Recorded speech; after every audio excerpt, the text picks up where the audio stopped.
Herzlich willkommen hier zurück auf dem Gear Reference Kanal.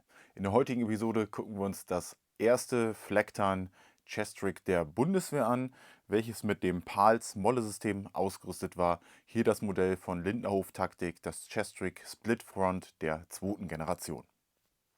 Hier haben wir das Modell Split Front, die LT 0222, und hier noch zu sehen dazu das Rückengestell LT 024. Das Rückengestell ist ähnlich wie das Modell von Tactical Tailor, genauso wie eben auch das Chess-Trick ähnlich von Tactical Tailor ist. Die Version von Tactical Tailor habe ich ja vor kurzem schon mal gezeigt, also nicht die. Das wäre dann optisch eher die spätere Version. Ich habe euch die ganz frühe Version mit dem einen großen Plastikverschluss gezeigt. Link haue ich nochmal mit rein. Wie gesagt, hier das erste Modell mit einem PAL-System, also hier quasi das, was man sonst umgangssprachlich als Molle-Schlaufen kennt, um eben modulare Taschen anbringen zu können.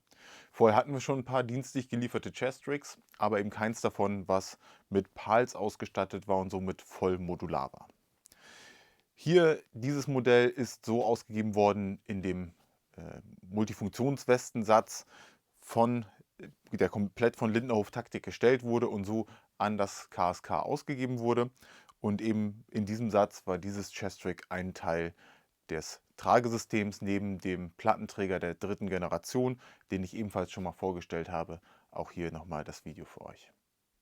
Ebenfalls in diesem Satz war auch das Rückengestell enthalten, aber eben im Normalfall kommt das Chess-Trick mit zweien, habe ich hier natürlich beide, aber ich zeige euch jetzt mal eben eins hier. Das sind die normalen Tragegurte, die Schultergurte des Chess-Tricks. Wir haben hier den vorderen Bereich, wo wir hier nochmal die Möglichkeit haben, was anzubringen. Wir sehen auch Referenzbilder, die eben genau das Chess-Trick zeigen, in dieser Form, aber eben meistens doch mit dem Rückentragesystem, weil es einige Vorteile mit sich bringt. Was war denn der Unterschied zu dem Modell von Tactical Tailor?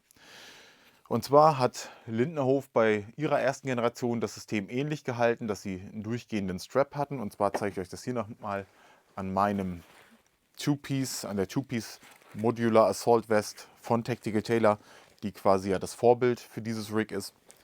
Und da sehen wir hier, dass hier einfach die Gurtbänder aus dem Chess-Rig kommen, hier direkt vernäht sind und nicht die Möglichkeit haben, abgenommen zu werden. Das X-Tragegestell, der Schulterharness von Tactical Tailor war hier hinten mit Schlaufen. Man musste also hier alles öffnen, das Gurtband zurücknehmen und dann hinten in das Tragesystem einschlaufen und vorne am Tragesystem am Schultergurt, an den die ersetzt wurden, war dann wieder ein neuer Clip dran, beziehungsweise hat man den da dann wieder eingeschlauft und konnte ihn dann so verbinden. Also doch eine ganze Nummer komplizierter als hier bei dem Modell von Tactical Tailor, bei deren zweiten Generation. So habe ich eben die Möglichkeit, dieses System ganz schnell durchzutauschen, je nachdem, wie ich es eben gerade brauche und möchte. Was macht das Ganze hier bei diesem Chess-Trick dann so angenehm? Ich habe nicht mehr das Problem mit den Schultergurten, die ich mir irgendwie überwerfen muss, was erstmal so ein bisschen rumwabbelt, sondern ich habe hier ein schönes Rückenteil und ich kann dieses Chess-Trick ähnlich wie eine Weste anziehen, indem ich einfach durch meine Arme durchschlaufe, vorne schließe und fertig. Auch das natürlich ein Vorteil zu dem Version, was durchgängig ist, also nicht die Split-Front-Funktion hat, sich nicht öffnen lässt. Das ist hier dann natürlich geschlossen. Das ist natürlich dann schon wieder deutlich schwieriger anzuziehen mit so einem Tragegestell. Geht auch, aber muss sich halt natürlich immer helfen lassen. Kommen wir mal kurz zu meinen Erfahrungen. Auch das war ein Grund, warum ich mich irgendwann für diese Version entschieden habe. Und zwar habe ich vorher auch die Tactical Tailor Version genutzt in Flecktarn, als ich die damals bekommen habe. Ich glaube, das war Ende 2007, dass ich mir die angeschafft habe oder Anfang 2008. Jedenfalls habe ich dann irgendwann noch dieses Rückenteil haben wollen, habe es mir bestellt, habe dann aber schon das Modell zweiten Generation bekommen und auf Nachfrage, wie das Ganze denn zu verbinden ist, wurde mir mitgeteilt, dass man mir dann die neuere Version geschickt hat, ich die gerne wieder zurückschicken kann und dafür die alte bekommen. Ich habe es natürlich als kleiner Gear-Nerd ein bisschen intelligenter gemacht und mir einfach das neue Chess-Trick dazu bestellt und hatte dann ab sofort nämlich dieses Split Front Chess-Trick zu Hause und konnte mein altes One-Piece-Modell an einen guten Kameraden ab. Warum bin ich denn auch auf diese Split-Front-Geschichte umgestiegen? Damals in der Verwendung irgendwann die Rolle des Designated Marksman bekommen. Da verbringt man natürlich sehr viel Zeit auch in einer liegenden Position und das ist hier natürlich auch ein super Vorteil. Nicht nur das leichtere Anziehen, sondern eben auch, ich kann das Chest-Rig öffnen, zur Seite klappen und mich eben ganz entspannt auf den Bauch legen. Ja, neben dem KSK so natürlich sehr oft privat beschafft, die einteilige Version wie auch eben die Split-Front-Version. Da sehen wir das Modell in eigentlich allen möglichen Farben, überall mal im Einsatz, besonders natürlich dann in dem Zeitraum, wo die modernere Version rausgekommen ist. Das war dann auch Ende oder Ende 2008, gab es dann die zweite Generation von diesem Chest-Rig im freien Handel. Und danach war das halt natürlich auch ein Modell, was ziemlich weit verbreitet war in der Bundeswehr. Nicht so verbreitet wie natürlich dieses Tasmanian Tiger Chest-Rig, was ich schon öfter mal erwähnt habe, aber eben natürlich auch überall in der Truppe anzutreffen. Auf vielen Referenzbildern sieht man ja meistens eher das Rückenteil dann im Einsatz, lässt natürlich darauf schließen, was damit verbunden ist. Hier noch ein ganz schönes Bild vom Angehörigen der 3. Kommandokompanie vom Kommando Spezialkräfte hier in Scharfschütze, wo man das Rückenteil in Flecktarn sehr schön sieht, die Bebänderung, die dann runtergeht und unten dann aber schon Taschen in Multitarn dran sind. Sowieso noch eine ganz gute Kombi, auch noch mit Multicam dazu. Da wird dann gleich mal mehrere Tarnmuster auf einmal genutzt. Beim KSK so eben die Split-Front-Version dienstlich geliefert. Gerade am Anfang der EGB-Ausbildung hatten wir noch die One-Piece-Version dienstlich geliefert, auch schon mit einem sehr großen Taschensatz und Zubehör und so weiter. War auch eine ganz gute Sache für die damalige Zeit auf jeden Fall. Da will ich nicht meckern. Wie gesagt, in meiner Rolle hatte ich vorher halt eben schon das und habe dann immer noch auf meinem zurückgegriffen. Das hier ist tatsächlich nicht das, was ich damals gekauft habe. Das habe ich irgendwann später nochmal mir angeschafft, weil ich es irgendwo mal zu einem ganz guten Kurs gefunden habe. Ich habe irgendwann, als ich dann natürlich mein ganzes Zeug dienstlich geliefert bekommen habe und dann auch schon den Lindnerhof Generation 5 Satz hatte, habe ich meins dann verkauft und habe dann das Chest-Rig aus diesem Satz genommen. Dann schauen wir uns das Chest-Rig einmal im Detail an. Ich zeige euch einmal nochmal ganz schnell die Schultergurte, beziehungsweise einen davon. Hier natürlich die beiden Plastik-Schnellverschlüsse. Hier vorne, hier hinten, also hier am Rücken. Hier eben nochmal die Palsschlaufen, die aufgebraucht sind. Und hier eben im Inneren noch vernäht so eine kleine Polsterung. Hier sehen wir jetzt schon mal in all seiner Pracht das Rückenteil. Hier vorne auf beiden Seiten D-Ringe angebracht. Auch hier haben wir die Möglichkeit, nochmal zusätzlich Taschen anzubringen.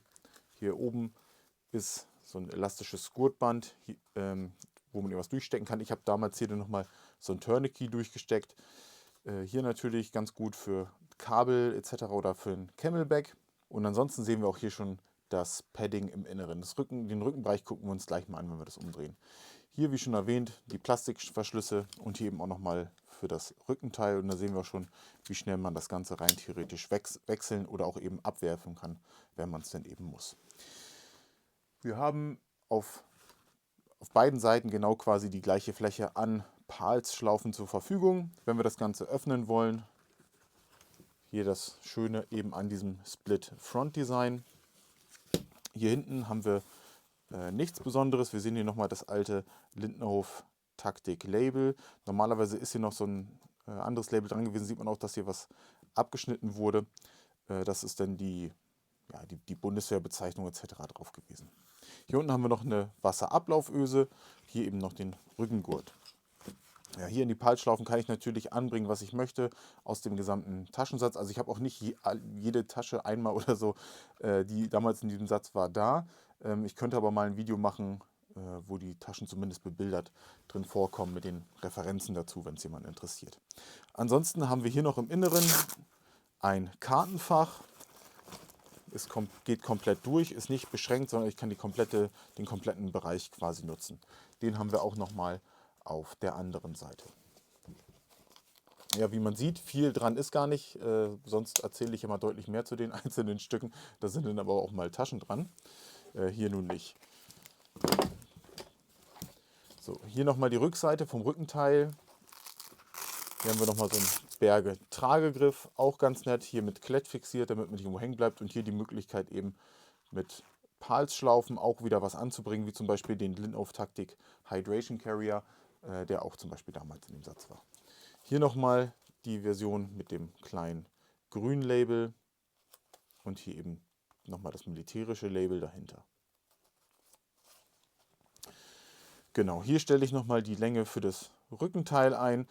Kann man ganz gut machen. Die Längen sind auch ewig lang. Also ich habe da auf jeden Fall die Möglichkeit, das Ganze auch eben für eine Schutzweste anzupassen. Hier hat mal der Vorbesitzer schon ein ganzes Stück gekürzt, reicht aber immer noch dicke, um das Ganze in verschiedenen Konfigurationen zu tragen.